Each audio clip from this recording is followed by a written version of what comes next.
పశ్చిమ గోదావరి జిల్లా భీమవరంలో రేషన్ పంపిణీ జనసేన ఎమ్మెల్యే పులివర్తి రామాంజనేయులు పునఃప్రారంభించారు.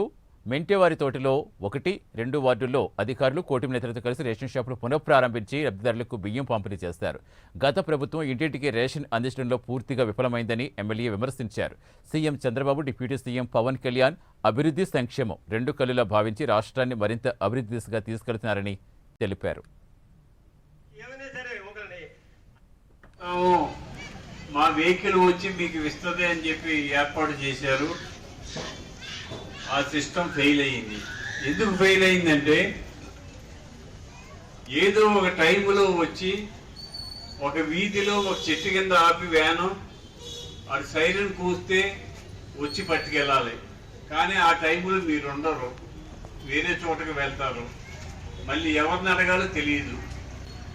ఇది సిస్టమ్ ఫెయిల్ అయిందనే ఉద్దేశంతో మన రాష్ట్ర ప్రభుత్వం, మన ముఖ్యమంత్రి నారా చంద్రబాబు నాయుడు గారు, మన ఉప ముఖ్యమంత్రి కళ్యాణ్ గారు మంచి ఆలోచన చేసి రేషన్ డిపోల వద్దే మీకు సరుకులు ఇచ్చి ఏర్పాటు చేశారు. ఉదయం 8 గంటల నుంచి మధ్యాహ్నం 12 గంటల వరకు, సాయంత్రం 4 గంటల నుంచి రాత్రి 8 గంటల వరకు మీ రేషన్ డిపోల వద్ద ప్రతి నెల 1వ తారీఖు నుంచి 15వ తారీఖు వరకు కూడా ఇస్తారు. మీరు 15 రోజుల్లో ఏ రోజు వీలైతే ఆ రోజు, ఏ టైం వీలైతే ఆ టైంలో మీరు సరుకులు తెచ్చుకునే అవకాశం కల్పించారు. ఇది సరుకులు ఇచ్చే విషయంలో డీలర్ ఏదన్నా అవకతవకలు పాల్పడితే మీరు పై అధికారులకు తెలియజేసినట్లయితే వెంటనే వారి మీద చర్య తీసుకుంటాం. మీరు రాగానే సరుకు ఇవ్వాల్సిన బాధ్యత డీలర్ది.